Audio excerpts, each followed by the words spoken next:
we're going to discuss the future of retail. Usually when this discussion takes place, the main topic is Amazon and the shift to online retail. But there have been some other major changes in the field. And I'm going to mention two of them. We're going to discuss two of them. I think we can say they even indicate some kind of a psychological change for the consumer as well. And the first change I want to mention is the emergence of retail substitutes. Companies such as Netflix, Bird, and even Rent a Runway. They all offer subscription models that replace actual ownership of the project. Do you think such companies are the future of retail?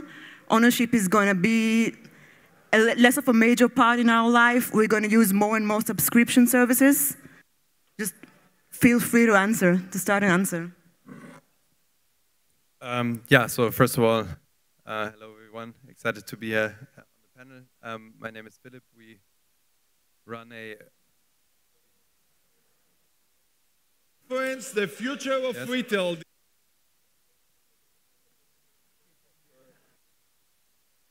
Can compete with okay. him. So. Now we're back on. Then I can pass. So, not working, huh? Oh, no, it is. So we are an early stage fund based here in Berlin. We invest a seed Series A, and I've spent a number of years with a big retail company here in Germany called Zalando. And because of that, also with the fund, we have a certain focus on retail and retail technology.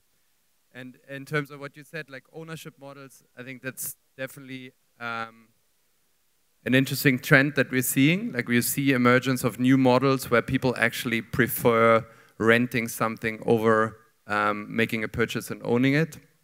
And that's definitely one of the trends that we're looking at with the fund.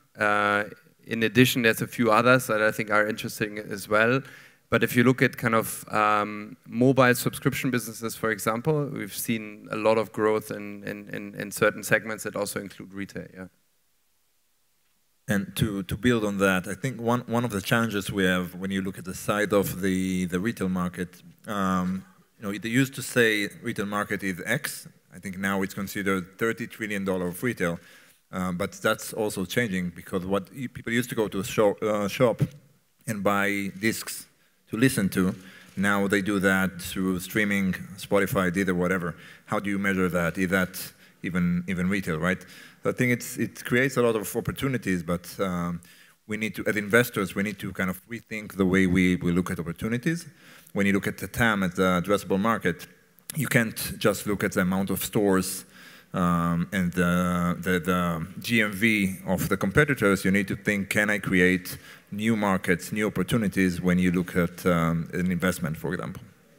And I think specifically with these models, right, it will depend on who is ultimately the best owner of the asset or the product, and how is the product used, right?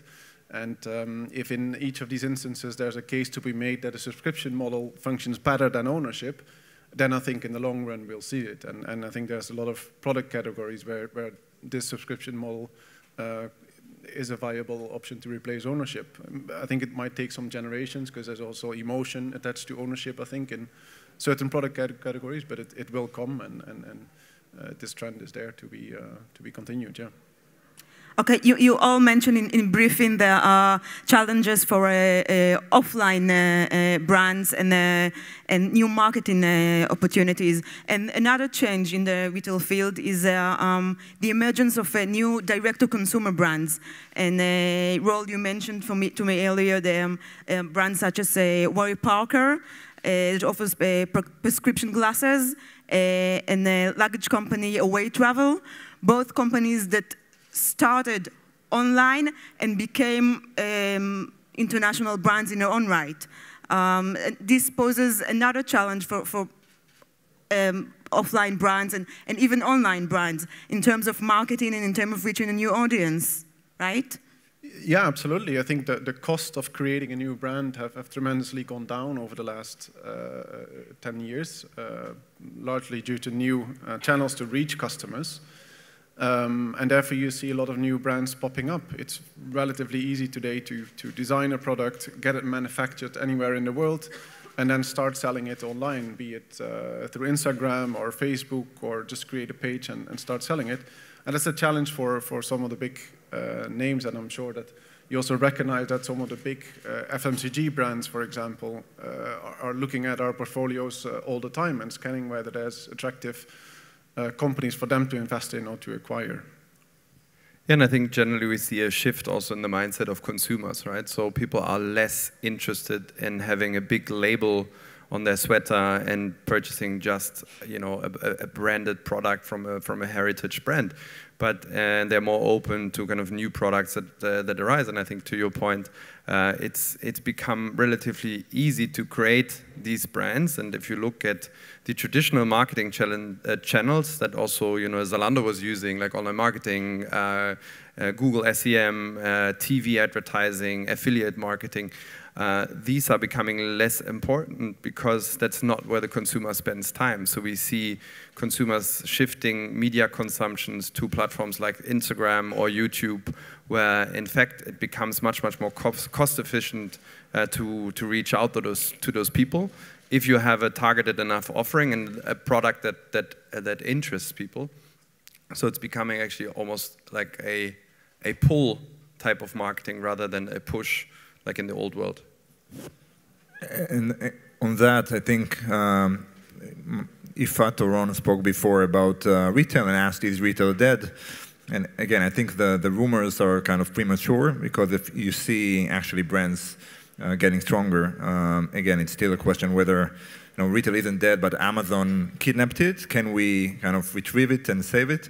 And what we see now is that, going back to marketing, it's getting more and more expensive to get an incremental customer through the online channels, through Google, and even now through Instagram and Facebook are becoming very expensive.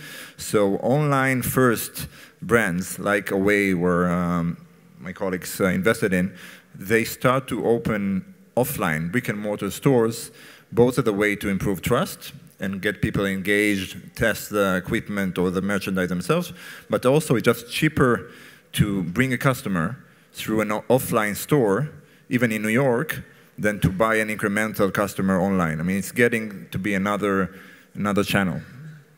Okay, so what you just said, Daniel, leads me to my next question.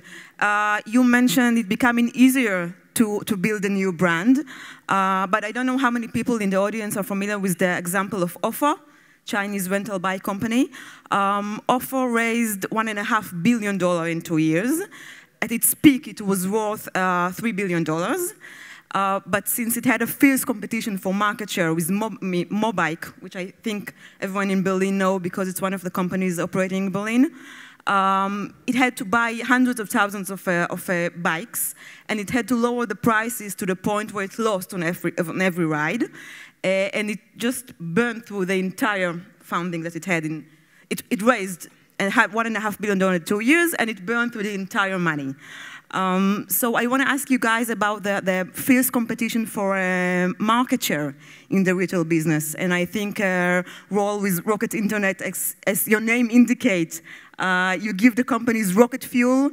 They go for a large market share in a very fast pace. So do companies need hundreds of millions of dollars in order to compete? To build a global leader, yes. Because what happened is that the window of opportunity to expand organically has decreased significantly versus maybe 10 years ago.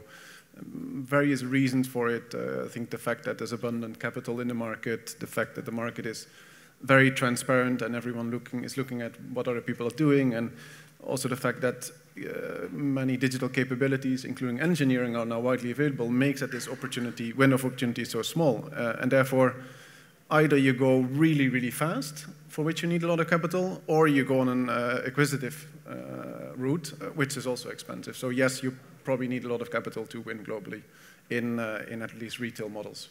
Is the competition for market share and growth fiercer with retail companies?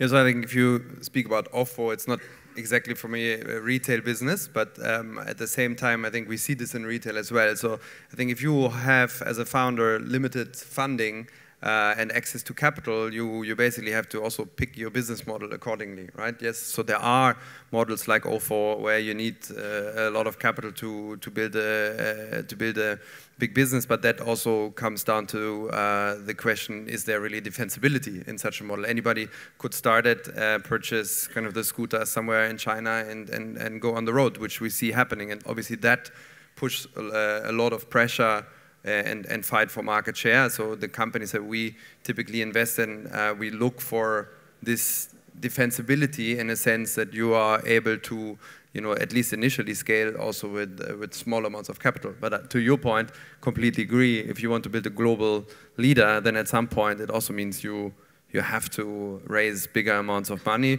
But the question is like whether something like the OFO situation right now, whether that's actually efficient use of capital. Daniel, your thoughts? Kind of similar. We live in a SoftBank era where good companies can raise billions of dollars. Hakan from Otto1 was here. He raised hundreds of millions of dollars from SoftBank. And when you have this amount of money, you go fast. You want to take over #1 market share, right, position. So we cannot blame entrepreneurs for trying to build #1 position. Some industries, it's kind of all or nothing, right? There's no fourth or even third player. You need to be one of the big two. And there you have to take the risk and bet in a big way. I think in retail, when you build a brand, it's not necessarily the case. There is room. We're talking about a $30 trillion a year industry. There's room for everyone. So if you build a good brand, like again, Away is a small company from New York selling suitcases, but they're growing, doubling every year. Based on kind of a unique value proposition and innovation. So I don't think it's only about burning cash.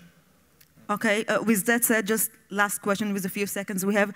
Is it riskier to invest in retail nowadays than it has been like 5, 10 years ago maybe? No, I don't think so. I think you just need to know what you're looking for. So we wouldn't invest into kind of a pure play e-commerce business at the moment because I think it's very expensive to scale. But we are super interested in retail technology, retail enabling technology. So what are software companies that are helping you to actually create the retail winners of tomorrow? We're very interested in direct to consumer because you are cutting out the middleman and you're capturing more margin. And I think we're also interested in what are kind of new types of retail models, whether it's subscription, partial ownership, or kind of looking consumer behavior shifting towards these new type of business models. And I think there's a lot of opportunity there also for investors. Thank you very much. Thank you.